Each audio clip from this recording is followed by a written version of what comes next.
de nous fortifier davantage dans le nom de Jésus-Christ. Nous voulons donc poursuivre notre enseignement sur la sainteté. La sainteté est à prendre ou à laisser. Il n'y a pas de négociation. Dieu est un Dieu saint. La sainteté est à prendre ou à laisser. S'il nous dit aujourd'hui en tant qu'homme de Dieu de préparer son peuple pour son retour, cela veut dire que Dieu veut que nous enseignions ses enfants afin de pouvoir marcher selon l'esprit et de rejeter les œuvres de la chair. Marcher selon l'esprit et rejeter les œuvres de la chair. Et nous, notre niveau de relation avec Dieu doit s'améliorer chaque fois. Chaque fois, ta relation avec Dieu doit s'améliorer. Si tu es chrétien, tu t'es donné à Jésus-Christ, tu t'es converti et que ton niveau de relation avec Dieu ne change pas, tu es un chrétien grippé. Tu es un chrétien grippé et cloué par Satan. Je m'excuse de te dire cela, mais c'est une vérité. Tu es un chrétien et que ta relation avec Dieu, les mêmes visions que tu voyais en 2015, ce sont les mêmes choses que tu vois aujourd'hui en 2020. Ta relation n'a pas changé avec Dieu. Tu n'as pas encore compris les principes du royaume de Dieu. Les relations que tu avais avec Dieu n'ont pas changé parce que les relations changent avec Dieu. Et on avait parlé des 3 niveaux de relations que l'homme peut avoir avec Dieu, 3 niveaux de relations que le repentant, le chrétien repenti doit avoir avec Dieu. Le premier niveau, c'est le niveau esclave. Doulos dans le Nouveau Testament et Hébert dans l'Ancien Testament. Et dans Somme 89, la Bible dit de David, il dit, j'ai trouvé David mon esclave, je l'ai oint de mon huile sainte, ma main le soutiendra et je le fortifierai. Et si vous lisez, si vous prenez cette partie de la Bible, vous allez voir que Dieu est un Dieu qui travaille et qui évolue avec ceux qui sont fidèles avec lui, qui évolue avec ceux qui marchent avec lui fidèlement. C'est très très important pour nous, bien-aimés. C'est très très important pour nous que nos relations avec Dieu changent chaque fois. Et Jésus lui-même, quand il marchait avec ses apôtres, à un moment donné, il a dit à ses apôtres, mais je ne vous appelle plus encore esclaves, mais maintenant je vous appelle amis. Cela veut dire, les choses que tu peux dire à ton esclave, là, ce ne sont pas les mêmes choses que tu diras à ton esclave. Les choses que tu dis les choses que tu dis à ton esclave, ce ne sont pas les mêmes choses que tu diras à ton fils. Le fils a des avantages. Le fils reçoit des choses que l'esclave ne peut pas recevoir de son maître. L'ami entend des choses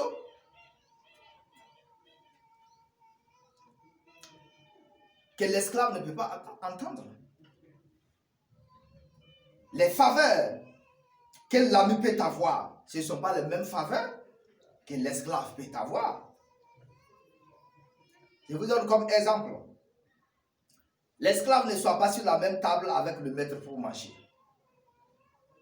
Donc cela veut dire, là où Jésus dit, voici je suis à la porte, je frappe, ouvre et je rentrerai, je souperai avec toi. Cela veut dire que tu changes. Je souperai avec toi, je souperai avec toi. C'est là, Dieu change toujours ses relations et change toujours les termes. Je prends un autre exemple très très simple pour nous permettre de comprendre. Par exemple, si tu travailles avec, disons, ton grand frère, ou bien ta grande soeur, c'est un exemple, et que tu veux maintenir toujours les mêmes relations. C'est-à-dire que c'est bien vrai, c'est ton grand frère, c'est ta grande soeur, mais s'il ou elle est ton patron,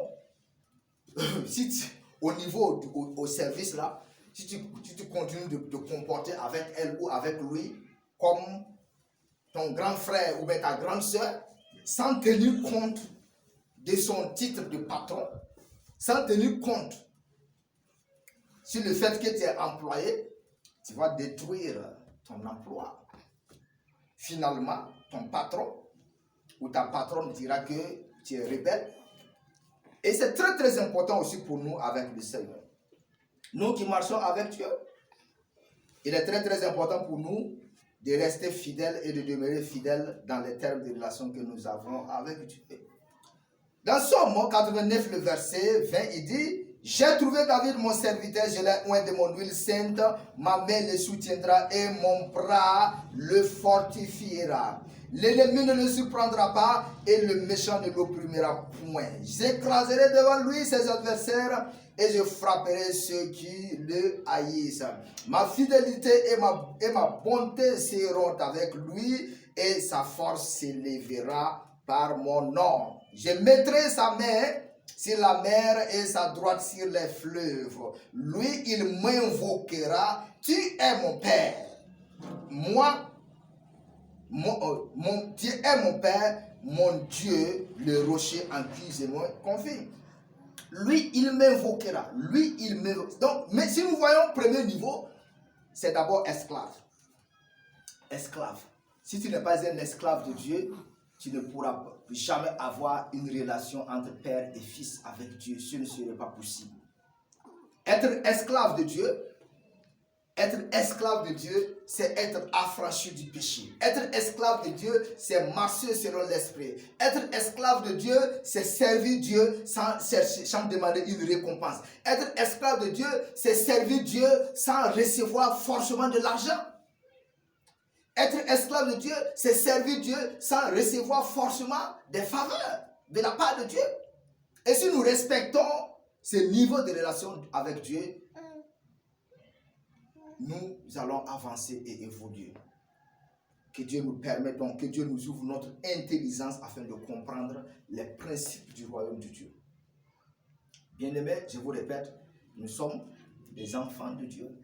Mais sur le plan relationnel, si tu étais réellement enfant de Dieu, il y a des choses que Dieu allait t'informer. Et certaines choses n'allaient pas te surprendre. Même au niveau d'esclave là, Dieu dit, l'ennemi ne le surprendra pas. Et toi qui vis aujourd'hui, tes ennemis te surprennent. Toi qui vis aujourd'hui, le méchant est en train de t'opprimer. Toi qui vis aujourd'hui, les problèmes te surprennent. Ça, ce n'est pas normal. Même celui qui a le niveau esclave avec Dieu, celui qui a une relation entre esclave et maître avec Dieu, même son ennemi ne peut pas le surprendre parce que Dieu est un bon maître. Dieu est un bon maître. Il est le meilleur maître. Il ne peut pas permettre à ce que le malheur surprenne ses esclaves. Jamais. N'en parlons pas ses amis et ses fils. Bien aimé, il est très très important pour nous. Si les choses, si le malheur, les méchants, si le malheur, tes ennemis te surprennent dans leur complot. Ils font des complots, c'est après que tu es informé et en même temps tu es détruit. Il faut revoir ta relation avec Dieu. Bien aimé, revoir ta relation avec Dieu. Et je ne suis pas en train de douter sur le fait que tu es enfant de Dieu ou pas, mais je suis en train de parler sur les niveaux de relation que nous pouvons avoir avec Dieu. Et c'est très très important que Dieu vous bénisse dans le puissant et précieux, qu'il ouvre notre intelligence, qui nous permet de comprendre davantage ces principes dans le puissant et précieux nom de Christ Jésus. Amen. Amen.